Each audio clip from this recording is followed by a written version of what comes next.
মানস ৰবিনক জুবিন ক্ষেত্ৰ নিৰ্মাণ কৰিবলৈ দিয়া নহব। যাৰ প্ৰচেষ্টাত ঘৰ বনোৱাৰ কাকো ইণ্ডিভিজুৱেলি সেই হাইটটো ল'বলৈ আমি কিয় দিওঁ? জুবিন গাৰ্গ নিচিনা এটা সত্তাৰ দায়িত্ব আপোনালোকে ল'বলৈ লৈছে, গতিকে কথা কওঁতেও অকণমান সাৱধান হ'ব।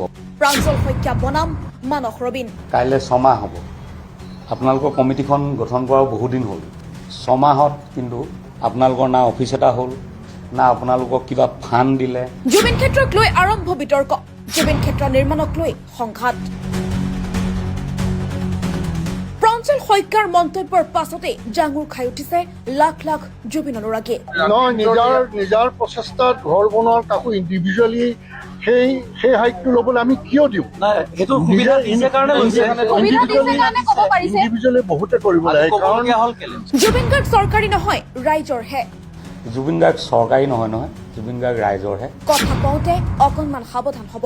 প্ৰাঞ্জল শইকীয়া সকিয়নি মানস ৰবিনৰ। গতিকে জুবিন গাৰ্গ নিচিনা এটা সত্তাৰ দায়িত্ব আপোনালোকে ল'বলৈ লৈছে, গতিকে কথা কওঁতেও অকণমান সাৱধান হ'ব। জুবিন ক্ষেত্ৰ নিৰ্মাণ কমিটিয়ে এই 6 মাহে কি কৰিলে? আপোনালোকৰ কমিটিখন গঠন কৰাও বহুদিন হ'ল। 6 মাহত কিন্তু আপোনালোকৰ না অফিচ এটা হ'ল, না আপোনালোকক কিবা ফাণ্ড দিলে, না আপোনালোকক কিবা ক্ষমতা দিলে। মানস ৰবিন যোৱাৰ পাছত ততাতৈয়াকৈ কাম আৰম্ভ কৰিলে। মানস ৰবিন অকলে নহয়, আমি সমিল মিলেৰে কাম কৰি ভাল পাওঁ। জুবিন ক্ষেত্ৰ অৱহেলিত হ'ব নালাগে। এতিয়া আমি যোৱাৰ পিছত কালিৰ পৰা যুদ্ধকালীন তৎপৰতাৰে কাম আৰম্ভ হৈছে। মই কৈছিলোঁ যে 3 দিনৰ ভিতৰত জুবিন ক্ষেত্ৰৰ পৰিৱেশ সলাই দিম। সলনি হৈ গৈছে কিন্তু মই নিজে কৰোঁ বা বেলেগৰ দ্বাৰাই কৰোঁ, কিন্তু মোৰ যিটো পদক্ষেপ সেইটোৱে নিশ্চয় কিবা এটা কাম দিছে, আৰু আমি সমিল মিলেৰে কাম কৰিবলৈহে খুব ভাল পাওঁ। প্ৰাঞ্জল শইকীয়াৰ মন্তব্যৰ পাছতে সংবাদমেল পাতি মানস ৰবিনে ক'লে, জুবিন ক্ষেত্ৰক লৈ বিতৰ্ক হ'ব নালাগে, জুবিন গাৰ্গ ৰাইজৰহে সম্পদ।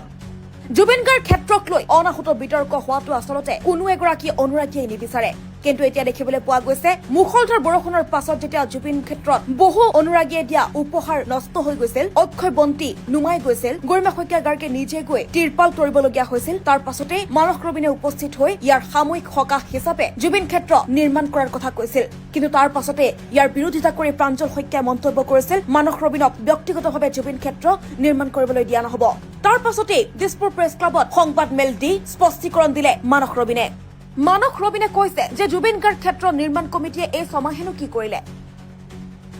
কাইলৈ 6 বজাত জুবিন অনুৰাগীসকলক আমন্ত্ৰণ জনাইছো। আমি কেনেকৈ সহায় কৰিব পাৰো তাৰ ওপৰত আলোচনা হ'ব। ৰাজহুৱা কমিটি এখনো থাকিব লাগে, সেই উদ্দেশ্য আগত ৰাখি আমি একত্ৰিত হ'ম। কাইলৈ সকলো আহিব 6 বজাত, মই আহ্বান কৰিছোঁ।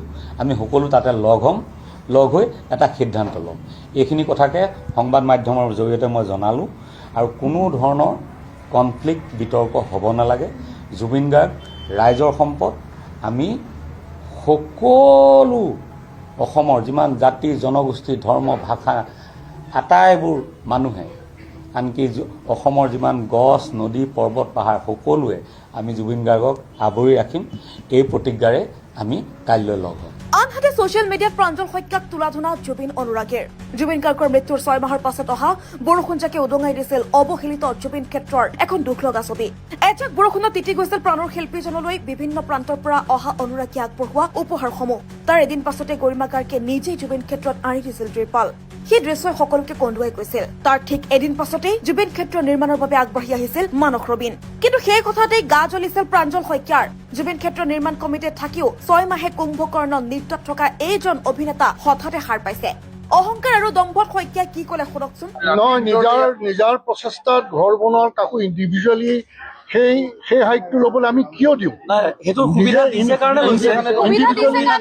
ইণ্ডিভিজুৱেলি বহুতে কৰিব লাগে। কাৰণ গৰিমাহঁত আমাৰ লগত অনবৰত আছে। আমি কথাবিলাক আচলতে বিতৰ্কলৈ একদম লৈ যাব নালাগে। ইতিমধ্যে সংবাদমেল পাতি মানস ৰবিনে স্পষ্ট কৰিছে নিজৰ স্থিতি। মানস ৰবিনে ক'লে, জুবিন ক্ষেত্ৰ নিৰ্মাণ হ'ব লাগে, কিন্তু নিৰ্মাণ নোহোৱাৰ বাবেহে, যাতে জুবিন গাৰ্গৰ শেষ শয়নস্থলীত বৰষুণ নপৰে, সেইবাবেহে তেওঁ জুবিন ক্ষেত্ৰ নিৰ্মাণৰ বাবে ওলাই আহিছিল। জুবিন ক্ষেত্ৰ নিৰ্মাণক লৈ অভিনেতা প্ৰাঞ্জল শইকীয়াৰ মন্তব্য কোনোৱে ল'ব পৰা নাই সহজভাৱে।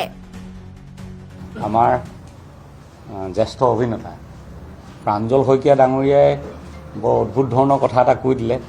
কিয় ক'লে কেলৈ ক'লে মই নাজানো, কিন্তু প্ৰাঞ্জলদাক মই আজি এই সংবাদ মাধ্যমৰ জৰিয়তে ক'ব বিচাৰিছোঁ যে কাইলৈ 6 মাহ হ'ব। আপোনালোকৰ কমিটিখন গঠন কৰাও বহুদিন হ'ল, গতিকে 6 মাহত কিন্তু আপোনালোকৰ না অফিচ এটা হ'ল, না আপোনালোকক কিবা ফাণ্ড দিলে, না আপোনালোকক কিবা ক্ষমতা দিলে। এই মানস ৰবীন গৈ ওলোৱাৰ কাৰণেই আপোনালোককো চাগে ততাতৈয়াকৈ পঠাইছে। গতিকে আপোনালোক মানস ৰবীনৰ ওচৰত কৃতজ্ঞ হ'ব লাগে যে মানস ৰবীন আহি আমাক অকণমান শক্তি দিলা। আৰু দ্বিতীয় তেওঁ এটা মানে কি আৰু কথাটো এনেকৈ ধৰণে কৈ দিয়া হ'লে আজি সংবাদমেলখন আয়োজন কৰিবলগীয়া নহ'লেহেঁতেন। যে মানসে এই কথাটো কৈছে বৰ ভাল কথা, কাৰণ তেওঁৰ আন্তৰিকতা আছে জুবিন গাৰ্গৰ প্ৰতি। গতিকে মানসো আমাৰে ল'ৰা, গতিকে আমি মানসৰ লগত কথা পাতি ল'ম, তেওঁনো কি কৰিব বিচাৰিছিল, আমি সেইধৰণে আগবাঢ়িম। ইমানখিনি কোৱা হ'লে কথাটো ঠিক হৈ থাকিলেহেঁতেন। গতিকে জুবিন গাৰ্গ নিচিনা এটা সত্তাৰ দায়িত্ব আপোনালোকে ল'বলৈ লৈছে।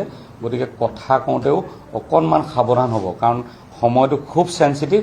গতিকে আপোনালোকে এনেকুৱা কথা কৈ নিদিব যিটো কথাৰ কাৰণে ৰাইজৰ মাজত এটা ক্ষোভৰ উদ্গীৰণ হয়। কালি দেখিছোঁ তেখেতৰ মন্তব্য সংবাদ মাধ্যমত প্ৰচাৰ হোৱাৰ লগে লগে ৰাইজে খুব বেয়া ধৰণে কমেণ্ট কৰিছে। গতিকে তেখেত এজন জ্যেষ্ঠ অভিনেতা, তেওঁ কিবা কাৰণত